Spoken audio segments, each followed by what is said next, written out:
एक ईमानदार आदमी का सबक एक छोटे से कस्बे में अर्जन नाम का एक शख्स रहता था। निहायत नेक, ईमानदार और मददगार इंसान। हर कोई इसकी तारीफ करता था।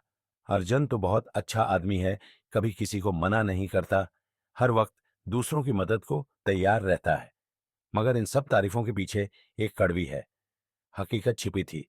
अर्जन को सब अच्छा इंसान समझते थे, मगर कोई उसका सच्चा दोस्त नहीं था।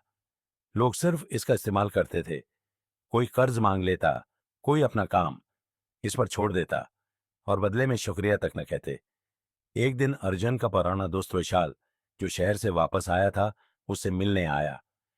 विशाल ने अर्जन के हालात देखे, बुसेदा मकान, टूटा हुआ मोबाइल और चेहरे पर छुपी हुई थकन। क्या हुआ अर्जन, तो बड़ा मेहनती था, सबकी मदद करता था, फिर भी उस हालत में क्यों है? अर्जन ने मुस्कुराकर कहा, मदद करने में सुकून मिलता है दोस्त, किसी को तकलीफ में नहीं देख सकता। विशाल ने चाय की चस्की लेते हुए कहा, अर्जन तो वही कर रहा है जो सीधे है। दरख्त करते हैं सीधा खड़ा होना, मगर क्या तो जानता है कि जंगल में सबसे पहले सीधे दरख्त ही काटे जाते हैं? अर्जन चौंक गया। क्या मतलब? विशाल बोला, मतलब यह है कि जंगल में सबसे पहले सीधे दरख्त ही काटे जाते हैं, कि इस दुनिया में जरूरत से ज्यादा अच्छा बनना भी बेवकूफी है। सब तेरी नेकी का फायदा उठा रहे हैं और तू समझ भी नहीं रहा। अर्जन थोड़ा जज्बाती हो गया। तो क्या मैं बड़ा बन जाऊं, सख्त हो जाऊं? ये तो मेरी फितरत नहीं। नहीं, न, विशाल ने कहा, मेरा नहीं बनना, मगर इतना बुरा भी ना बन कि लोग तुझे लौट लें। फिर विशाल ने अर्जुन को 3 जरूरी सबक सिखाए। पहला सबक, सबको नहीं कहना सीखो। विशाल ने कहा, तो हर एक को हाँ कहता है, कोई भी आए, काम हो या ना हो, तू कर देता है। क्या तूने कभी अपनी जरूरियात को याद रखा है? अगर तू सबको हाँ कहता रहेगा तो अपनी जिंदगी को कभी हाँ नहीं कह पाएगा। अर्जन खामोश हो गया। उसे याद हो गया आया कि कितनी बार उसने दूसरों की मदद करते हुए अपनी ही जरूरियात को नजरअंदाज किया था।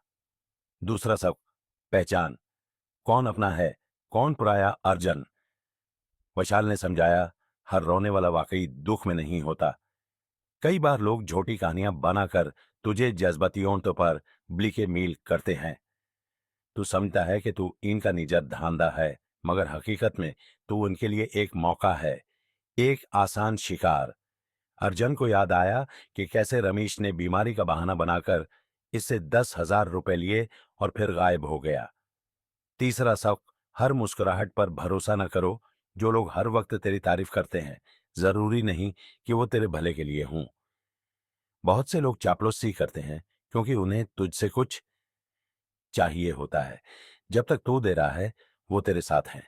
जब तू आने कहेगा तो तुझे अकेला छोड़ देंगे। अर्जन की आंखें भर आए।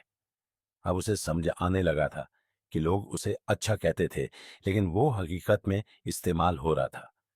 इस दिन के बाद अर्जन ने अपने रवैये में थोड़ा बदलाव लाया। अब वो सोच समझ कर मदद करता था, बगैर किसी दिखावे के।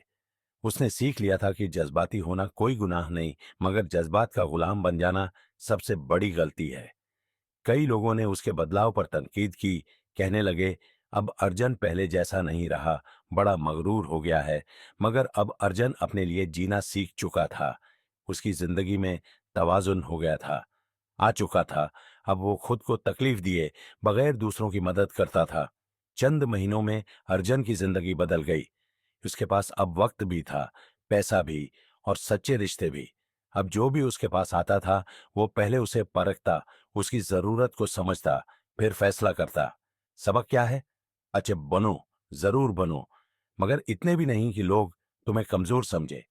सीधे दरख्त जल्द काट लिए जाते हैं, मगर टीड़े मीड़े दरख्त बच जाते हैं, क्योंकि वो चालाक होते हैं और अपनी जगह पहचानते हैं। तो अगली बार जब होगा कोई कहे तुम बहुत अच्छे हो, तो मुस्कुराओ, मगर खुद से पूछो, मैं अच्छा हूं या सिर्फ इस्तेमाल हो रहा हूं?